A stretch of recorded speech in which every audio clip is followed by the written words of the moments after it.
Hey guys, welcome to an interesting video on Wild Rift. So today we're back with the patch 6.2a rundown, and we've only had patch 6.2 for a little while, but we're already getting a balance patch. I don't think it's been that long, and maybe it's been 1 to 2 weeks, but basically, as you can see from the large picture here, Misfortune is going to be the biggest problem of the patch. And actually, I believe this is the PC Misfortune splash art where she has her midsection exposed, which is pretty strange because Wild Rift has that censored, if I'm not mistaken. But anyways, this is really strange because the actual patch is now live before the patch notes actually come out.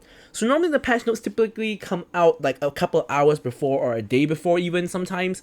But in this case, the patch notes are only out after the changes are live. So all the changes I'm talking about in this video are already live. So first off, we're going to take a look at Lee Sin. Now Lee Sin is getting a bit of an adjustment. So he's getting 30 extra base health. And he's also getting 1 second cooldown reduction on his Q, as well as like 2 second or it's not even 2 seconds, it's 0.5 to 2 seconds reduction on his cooldown reduction on his W, as well as a larger shield on his W. So for some reason in the latest patch, Lee Sin has been very popular. Like I've seen Lee Sin a lot and nothing actually changed about him recently. However, I kind of think that the current Lee Sin players are not very good. I'm not sure why so many people are playing Lee Sin, but I think Lee Sin's win rate has been tanking for some reason, and as a result, Lee Sin is getting a bunch of buffs. The 1 second or 1 second or so cooldown changes to his abilities is not going to make too much of a difference. Base health is a nice thing to have, but also not too big of a difference. And the larger base shield by 10, not too much of a difference either. So basically, it's just a minor buff to Lee Sin across the board. Of course, when you add up many tiny buffs, it could lead to something. But overall, individually, all of these changes are not anything to write home about. Master Yi getting additional 10% attack speed on rank 2 and extra 20% attack speed on rank 3 for his Highlander. I believe that is his ultimate. Yeah, so he's getting even more extra attack speed. I guess, I don't see Master Yi. Actually, I do see Master Yi a decent amount, but I don't really have a very strong opinion of him, right? Of course, there are those games where there's no CC to his OP, but then there are games where there's CC where he just gets caught and he's not really able to do much. So Master Yi pretty much is pretty standard fare for any solo queue player. So I think he's kind of okay right now, getting a little bit of a small buff. Now, Kha'Zix is actually getting a pretty decent buff, and that's because, as you can see, he gets 5 extra base armor. 5 armor is quite nice to have. His passive is now going to be dealing more damage. So now the base is going to be 15, so that's a little bit extra damage, so again, a pretty small buff. But I think this is probably the biggest buff. The bonus damage to isolated targets is going up by 10%. Now, of course, Kha'Zix's main damage comes from queuing isolated targets. So when you buff someone's main point of damage, it's always going to be a pretty big buff to them. So I think Kha'Zix is getting a pretty decent big buff. Now next up you have Shyvana.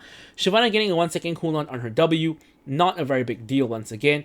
And her ulti is getting a bit of a buff as well. At 200 stacks, instead of 25% bonus movement speed, you're going to get 30%. So extra 5% movement speed. I think 5% movement speed is actually pretty significant. So that's again a nice buff to Shyvana. And at 400, you're going to get 15. Instead of 15% Omni-Vamp, you're going to get 20% Omni-Vamp, which of course an extra 5% Omni-Vamp for no reason. Very, very nice. I think in kind of the state of the game right now, games last way too fast, go way too fast, right? So stacking champions like Shyvana, Veigar, Nasus, and etc., I think they're not doing very well this patch because of how fast games are. So this basically increases what you get when you hit your breakpoints, but doesn't actually help you hit those breakpoints any faster. So can't really say if this will make Shyvana better or not, but of course it will make her better, but it's just that how big of an impact does it have on her current performance in the patch. So Mbessa, of course, has been very strong ever since her rework in both the jungle as well as the top lane positions. Of course, they're trying to nerf her out of the jungle. So basically, just cutting every single part of her Q, right? So cooldown's going up by 1 second. The initial sweep damage is going down by 10. The edge damage is going down by 20. And then the slam, the linear skill shot damage is going down by 20 as well. And also the other targets are going down by 10. So basically, a hit to 10 to 20 reduced damage across the board on her Q. Of course, her Q is her bread and butter ability, so she will take a little bit of a hit on this one, but it's not the end of the world. I think Mbessa is still pretty strong despite this nerf, so I do think that she's still going to be one of the better or best top lane and jungle champions around.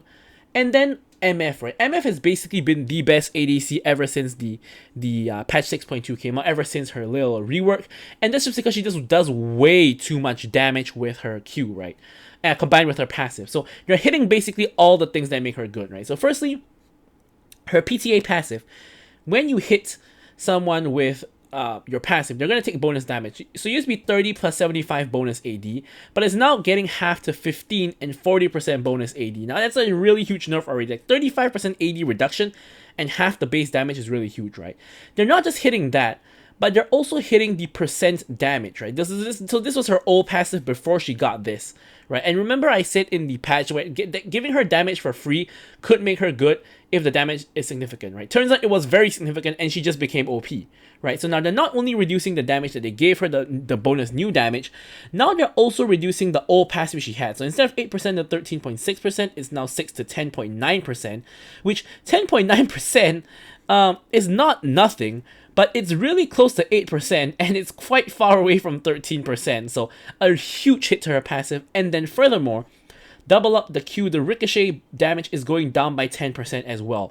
So overall, this is a giant nerf to Miss Fortune. Now, I'm not sure if she's going to be good anymore. Now, I do have a couple of Miss Fortune videos coming up before, recorded before this patch became live. I actually have 3 Miss Fortune videos coming up because I've just been spamming Miss Fortune ever since her rework, and her builds are still going to stay the same. It's just that her damage obviously is going to be a lot lower, right? So with these bunch of nerfs, we're going to have to playtest Miss Fortune once again and determine if she is good, and I will update that in one of the upcoming videos that I will make, and we'll kind of talk about it, right?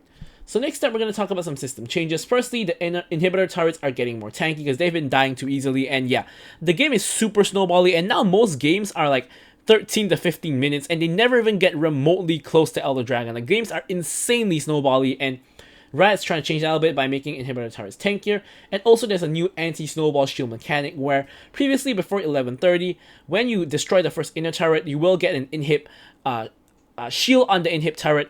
Now it not just applies to that lane, but in all 3 of the lanes, if you destroy an inner turret before 11:30, you will spawn a 1600 HP shield on the inhibitor turret to make it even harder to push down multiple turrets when you like ace the enemy team or whatnot.